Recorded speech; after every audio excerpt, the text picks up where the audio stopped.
രാമക്ഷേത്രത്തിന്റെ പ്രതിഷ്ഠാ ചടങ്ങ് 22-ന് നടക്കുമ്പോൾ ഇപ്പോൾ അയോധ്യയിൽ ആരൊക്കെ വരും ആരൊക്കെ വരുന്നില്ല എന്നുള്ള ചർച്ചകൾ വലിയ രീതിയിൽ നടക്കുന്നുണ്ട്.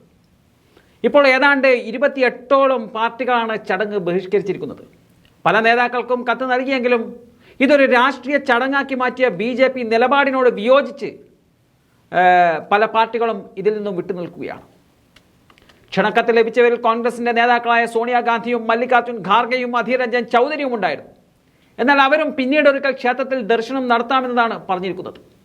എന്നാൽ രാമക്ഷേത്ര ട്രസ്റ്റിന്റെ ക്ഷണക്കത്ത് കിട്ടാത്ത ഒരാളുണ്ട്, രാഹുൽ ഗാന്ധി. ട്രസ്റ്റിന്റെ ക്ഷണക്കത്ത് രാഹുലിന് ലഭിച്ചില്ല എങ്കിൽ പോലും ക്ഷേത്രത്തിലെ മുഖ്യ പൂജാരി സത്യേന്ദ്രദാസ് രാഹുലിനെ സ്വാഗതം ചെയ്തിരിക്കുകയാണ്.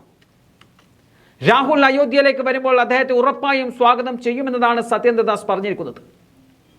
BJPയും മോദിയും രാഹുലിനെ ഒഴിവാക്കാൻ നോക്കുമ്പോഴാണ് ഇത്തരത്തിലുള്ള പ്രസ്താവന നടത്തിക്കൊണ്ട് മുഖ്യ പൂജാരി തന്നെ ഇപ്പോൾ രംഗത്ത് വന്നിരിക്കുന്നത്. മുമ്പും രാഹുലിനെ അനുകൂലിച്ച് ഇദ്ദേഹത്തിന്റെ പ്രതികരണങ്ങൾ വന്നിട്ടുണ്ട്. ആദ്യ ഭാരത് ജോഡോ യാത്രയെ പ്രകീർത്തിച്ചുകൊണ്ട് കത്തയച്ചിരുന്നു പൂജാരി. രാജ്യത്തെ ഒരുമിച്ച് കൊണ്ടുവരിക എന്നുള്ള മഹത്തായ കാര്യം ലക്ഷ്യം വെച്ചുകൊണ്ടാണ് രാഹുൽ യാത്ര നടത്തിയത്. ആ ലക്ഷ്യം കൈവരിക്കാൻ രാമന്റെ അനുഗ്രഹം ഉണ്ടാകുമെന്നതാണ് അന്ന് അദ്ദേഹം രാഹുലിന് നൽകിയ സന്ദേശം. മാത്രമല്ല, അയോധ്യയിലെ ക്ഷേത്രങ്ങളുമായി രാഹുലിന് ഒരുപക്ഷെ മോദിയേക്കാൾ ബന്ധമുണ്ട് എന്ന് പറയുന്നത് തന്നെയാവും ശരി. രാഹുലിനെ അയോഗ്യനാക്കി വീടൊഴിപ്പിച്ച ശേഷം രാഹുലിനെ താമസിക്കാൻ ആശ്രമത്തിലേക്ക് ക്ഷണിച്ചത് അയോധ്യയിലെ ഹനുമാൻ ഗാർഹി ക്ഷേത്രത്തിലെ പൂജാരിയുടെ മകനാണ്. അങ്ങനെ മോദിയും BJPയും രാഹുലിനെ രാജ്യത്തിന്റെ മുഖ്യധാരയിൽ നിന്നും മാറ്റാൻ ശ്രമിച്ചാലും അത് അത്ര പെട്ടെന്ന് നടക്കുകയില്ല എന്നുള്ള വ്യക്തമായ ഒരു മുന്നറിയിപ്പ് തന്നെയാണ് ഇപ്പോൾ അയോധ്യയിലെ മുഖ്യ പൂജാരിയുടെ വാക്കുകളിൽ നിന്നും വ്യക്തമാവുന്നത്.